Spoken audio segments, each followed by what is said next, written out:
Many years ago, when I was working down south, my mum said to me she had a dream that one day she'd foresee me driving a tram. I said, there's no way, I'll never be driving a tram. Got no foreseeable future in that.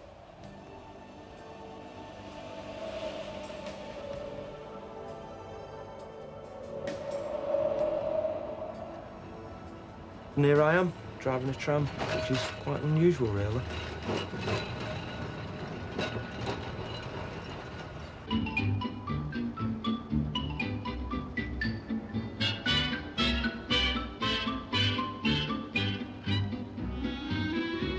Blackpool is still Britain's most popular holiday resort.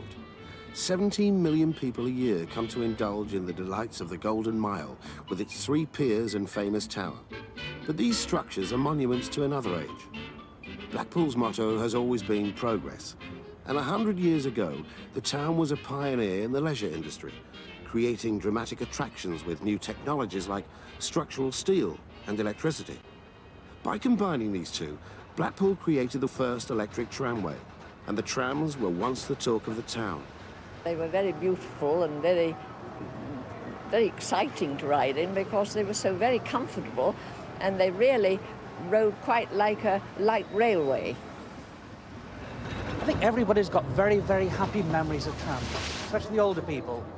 Not one person has a sad memory. It's always things of the past, things they enjoyed. They met the boyfriends or girlfriends on the trams. They can remember, like, one got engaged on a tram. Everybody's got very, very happy memories.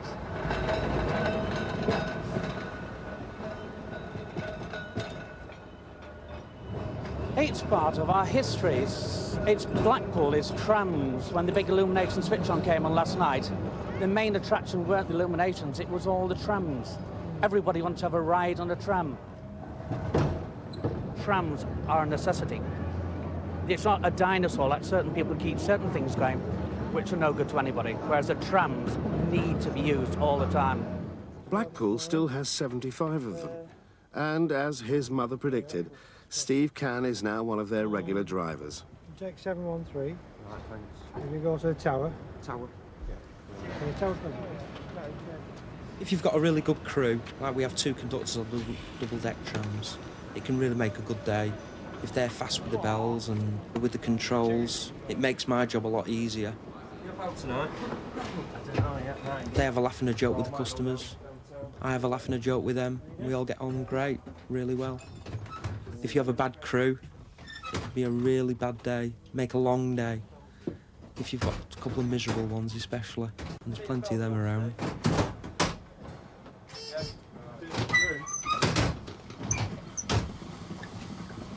We used to have this very well-known character called Ronnie Crossley.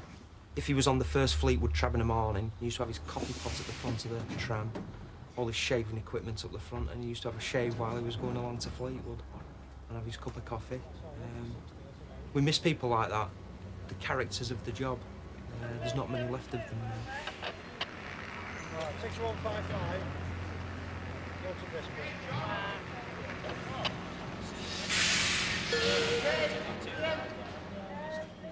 You tend to have this, how can I put it, relationship with trams. There's a bit of character in the trams, whereas on the buses there's no character. On here it's completely different world. It's a world closer in spirit to the railway than the road. A world of family traditions, public service, and things built to last. A complex network of rails, poles, wires, and all the other costly hardware needed to provide the service that only trams can give.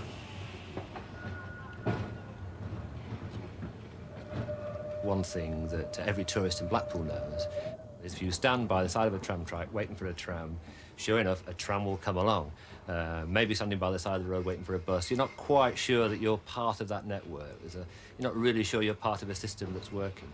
Whereas with a tramway, it is quite different. You can be certain there's a psychological element. You're going to be, the vehicles will come along. On the bus side, it's different. It's all plastic, metal. There's no wood. There's no teak. There's no character in them at all. They won't last a quarter of the time as what these old balloons and the rail coaches will last. The old trams, it's the smell. The noise, it's completely different. The locals call Blackpool's double-deckers balloons. When fully inflated, they carry 100 passengers and keep both conductors busy.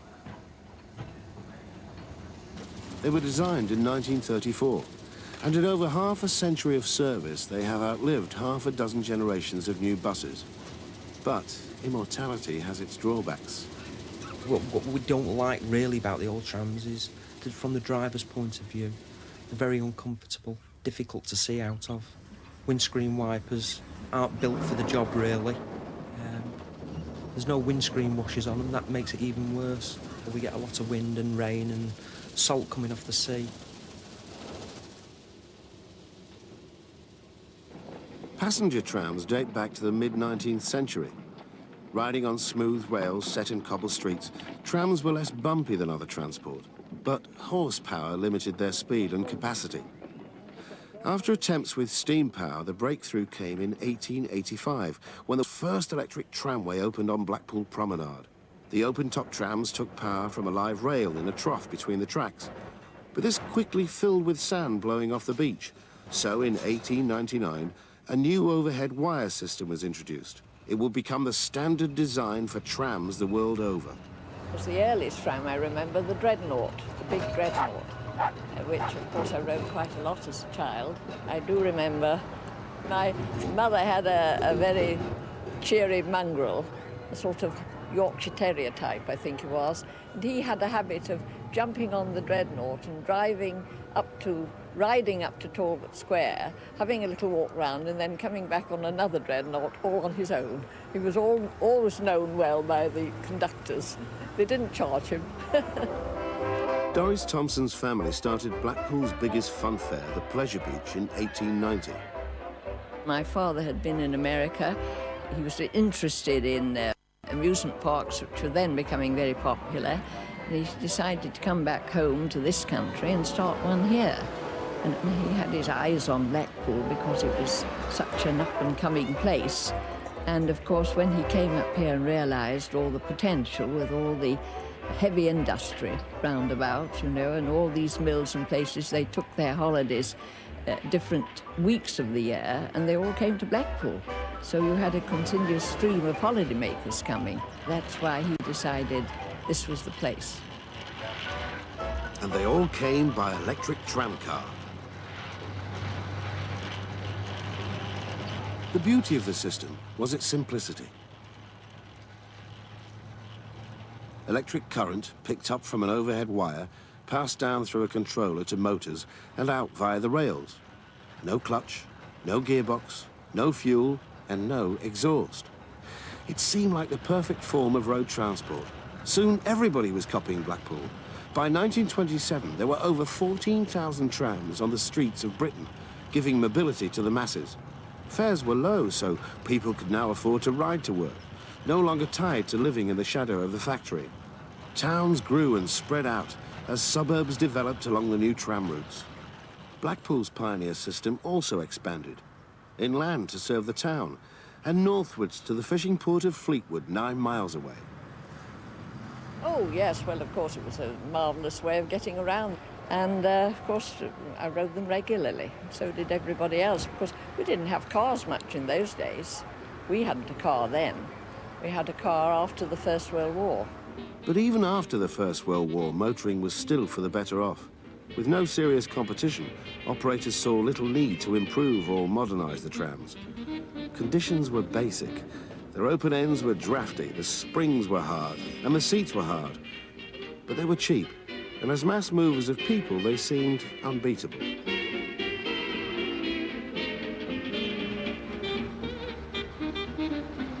But by the early 30s, there was competition. Motor cars were getting cheaper. And motor buses were developing fast. With pneumatic tyres, all-enclosed bodies, and upholstered seats, they rapidly overtook the trams in popularity. What's more, buses needed no special track to run on, and soon they were replacing entire tramway systems. But in 1933, Blackpool appointed a new and dynamic general manager, Walter Luff. he persuaded Mac Marshall of the English Electric Company to rush through a new design. The result was the rail coach, a revolutionary machine with all the creature comforts of a luxury motor coach. It was unveiled in Blackpool at a conference of transport managers in 1933. It was demonstrated to all the transport managers, and one of those present was Alfred Baker of Birmingham, who said, "I'm sorry, Mac, you're 20 years too late." Because by this time, all over the country, tramways were beginning to be abandoned. By 1933, 66 tramway systems had been closed, and plans for closing the system in London, Birmingham and Manchester were well in hand. Undaunted, Walter Luff got Blackpool Corporation to order a large fleet of the new designs, which included the balloon, a double-deck version of the rail coach in which almost 100 passengers could ride in comfort. When the new trams were delivered in the 1930s, they made a tremendous amount of impact on the visitors to the town because nobody had seen a tram like this before. The traditional tram car was a double-deck, sometimes four-wheeled, iron-clad, curved staircase vehicle in which it was not a pleasant experience to ride on. But when they came on the Blackpool tram, they found, when they stepped on the platform, that it was so luxurious they were rather tempted to look for a mat on which to wipe their feet, and some people even removed their hats when they got on. People were so enraptured by the sight of these modern-looking rail coach-type trams that they used to stand by and let the old cars go past and wait for the new one to come.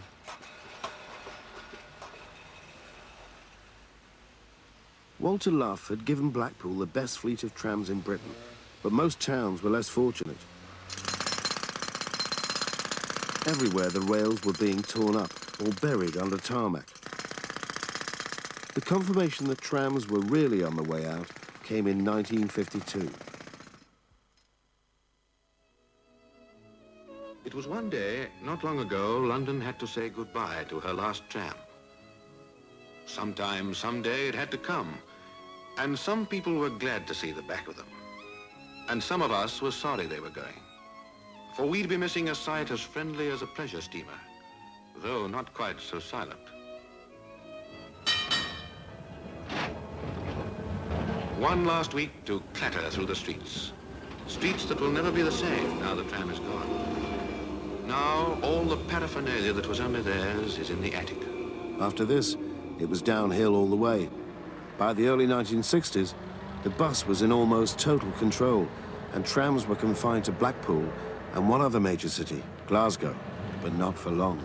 The rail-bound tram is one of the greatest contributors to traffic congestion. As more and more private cars are used and parked in the streets, so traffic congestion increases. Now we are replacing an increasing number of these tram services by large-capacity double-decker buses. From the passenger's point of view, the bus has many advantages over the tram. And of course, there are many advantages from the operator's point of view, too.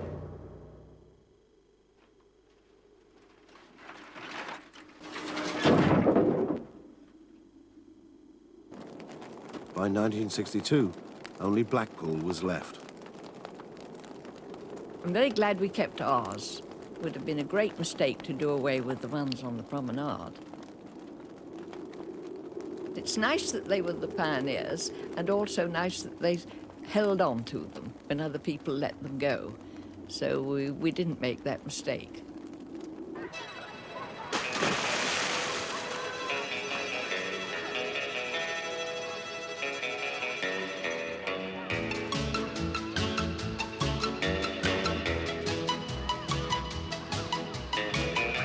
Even here there were cutbacks. The inland routes were abandoned. Millions of visitors still packed the trams each summer, and they continued to provide the year-round service to Fleetwood. But most people now regarded them as just another seaside amusement. Blackpool wouldn't be Blackpool without the trams. Everybody must have a ride on a tram when they come to Blackpool. It's like getting a stick of rock, you must also have a ride on the tram. Or wear a Kiss Me Quick hat. It's all part of the scene. If it's got a tram in it, people are fanatical over it. Old pictures of trams, kits of trams. Anything to do with a tram, they love. That is what they're after. And that's what they come to Blackpool for. Some little boys come in our shop They just can't wait to get a tram kit or to get on the tram, and they come in and tell you all about it, which number tram they've been on, what it was like, how to have the old wooden doors on, and then they've been on one of the new ones and the differences in it. And all these things people love.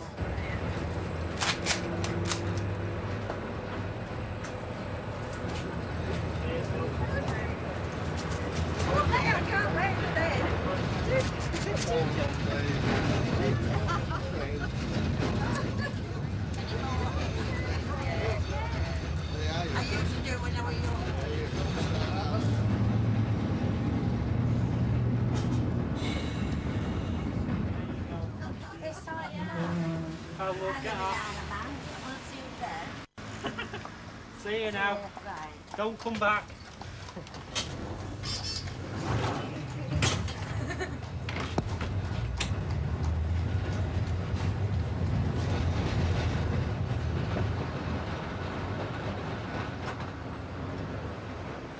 We were the very first town in the whole world with electric tram cars, and we're the last one in England to still have them. Environmentally, they're extremely good. They don't pollute the atmosphere. We weren't to know that, of course, but the reason that we did have tram cars, and our love affair with tram cars, is enabled the town to grow so fast. The tramway system is clearly Blackpool's overground underground. It moves vast numbers of people. In fact, 6 million people travelled by tram last year. It's a place that has devoted its whole effort into making people feel at home, giving people vacations, giving people a good time. It's a place that was simply built for fun. And the tramway system in Blackpool has now emerged as possibly the greatest fun ride within the whole of England.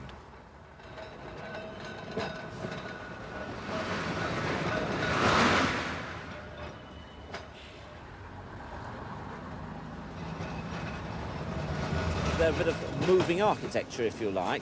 Also, I think the fact that they rattle along and they're clearly old and historic things means they're not just a means of transport, they've got a bit of romance about them.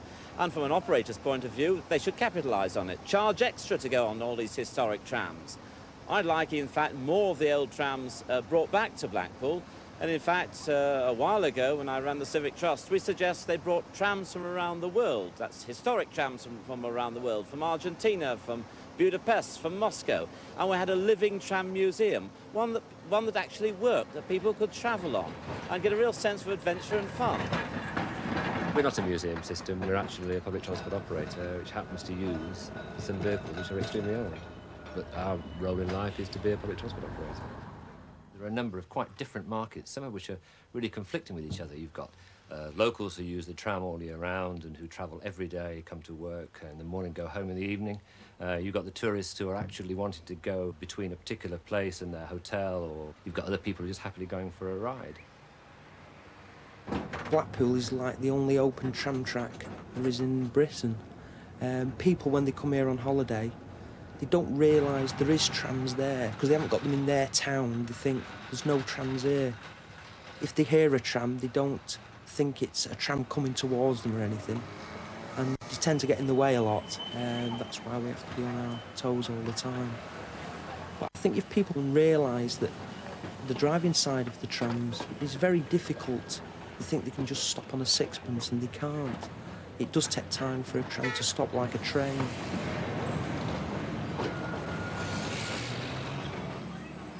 One casualty was Coronation Street villain Alan Bradley, who chased Rita Fairclough to Blackpool's Strand Hotel. Rita was walking along the promenade in a semi-trance-like state. She didn't see him. Get in the car. And he approached her, grabbed hold of her and bundled her into the car. She fought him and escaped from the car. Go back, you stupid bitch! As she escaped, she started to run across the promenade, whereby a tram just missed her. And the tram, unfortunately, hit Alan as he just crossed over in the front of it. And it really does go to show that you really should be aware of the situation with the trams. They are quite dangerous. At first, I must say, we weren't too pleased with this because of safety aspects and so on, but Granada promised they would make it a nice death, if there is such a thing. And people started writing in from all parts of England saying, can we ride on the Alan Bradley death tram? Which I don't know whether is a healthy thing or not. Healthy for business, perhaps, but hardly fair to the trams.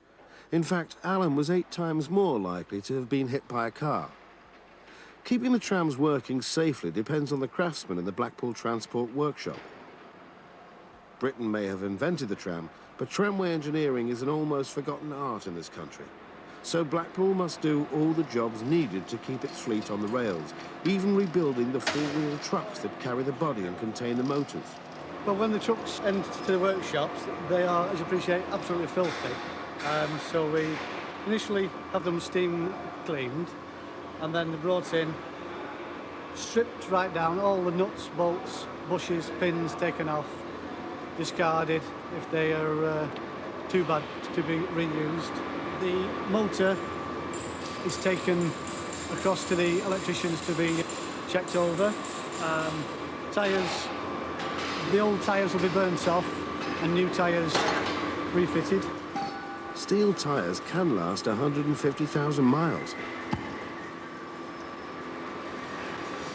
Each tram has 8 of them to be replaced. It's not like a car factory where you can go in day after day and you put in the same wheel onto the same position. You come in here, you know more or less what you're going to be doing, but you can't guarantee it. It's varied. It is very varied. We've got to improvise a lot. We've got to save a lot of parts that we do take from other trams that we are renovating. Sometimes we have to take one to rob Peter to pay Paul and so on. But most spares are out of stock, so when 50-year-old parts break, the ancient skills of the blacksmith are in demand. The blacksmiths, many years ago, we used to have 5, and then we're down to like 1 now. They are very hard to obtain. He's very versatile because, you appreciate, he's knocking bushes out of a set of bogie trucks. He's bending steel tubing to make new pantographs with. He's assembling the pantographs. He's very, very versatile.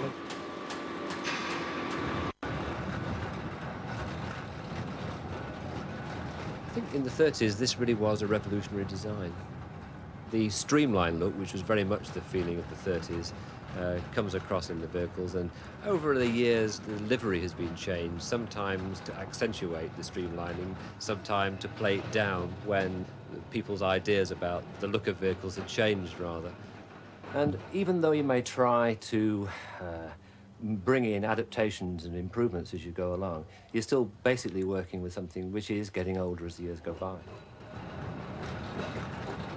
Purists may say that we are altering the basic character. We don't think the average man in the street will notice that basic character, because the average person travelling on our vehicle is in fact looking for transport from where he is to where he wants to go.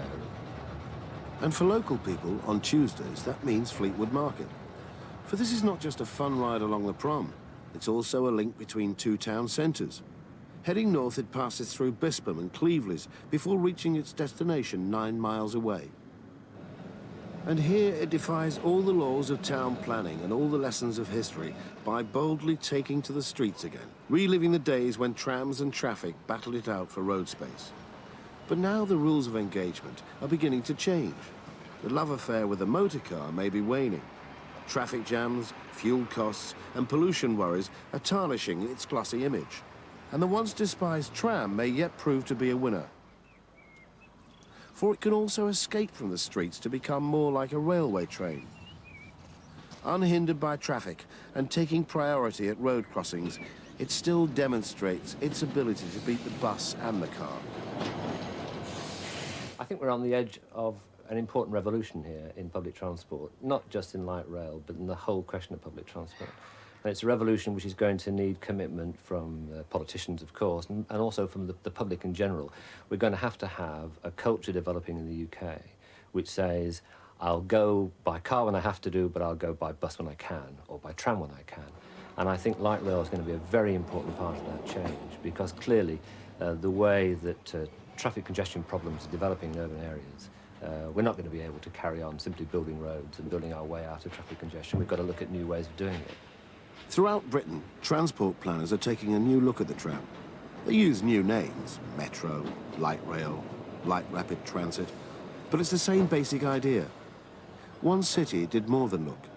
40 years after scrapping its trams, Manchester decided to bring them back. Metrolink is the first of Britain's new generation of on-street tramways. When the old trams obstructed the traffic, we threw them off the streets and tore up their tracks. Now those same streets are closed to motor cars, while modern supertrams avenge the ghost of their ancestors. The story has come full circle. More than 40 towns are rediscovering the tram, and Blackpool is once more ahead of the field. We are really stewards of a business that's been passed on to us from people who were making decisions way back in the 1930s about the design of trams, the design of the network, which many people have questioned over the years. Probably about every 10 years somebody says, did we do the right thing? Did Walter Luff, when he was designing this tram, make the right choices? But many of the decisions he was making then have been proved to be right. It's very interesting, isn't it, that here we are in the 90s now, getting on for the year 2000, and these vehicles, which are approaching 60 years old, are still operating today, after, long after, some other vehicles which were set to replace them have gone to the scrapyard.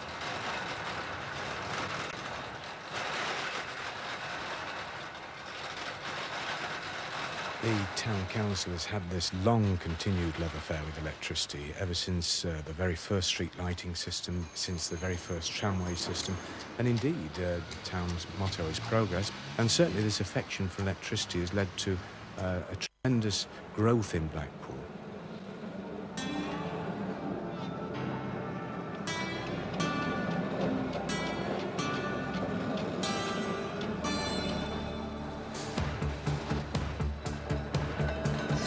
We've hit problems recently because what you do when you are one of the first people to be inventive and bring out electricity is that we've got an ageing infrastructure, and the council is now faced with a bill of £6 million, not only to relay cabling for the tramway system but also for the illumination system.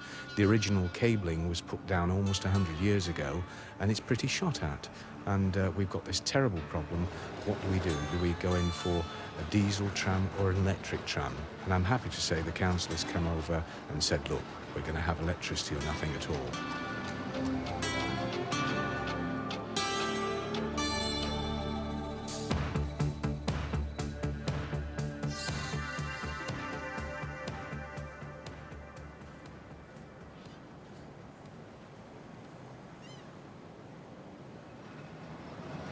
Everybody looks upon Blackpool as a joke because they still have the trams. But now it seems to be all coming back. People used to look upon us as the only tramway in Britain, and now we're not very happy about it because Manchester's getting theirs and Sheffield's getting theirs. But we're ahead of everyone, that's the main thing. We was there first and we're still here, that's the main thing.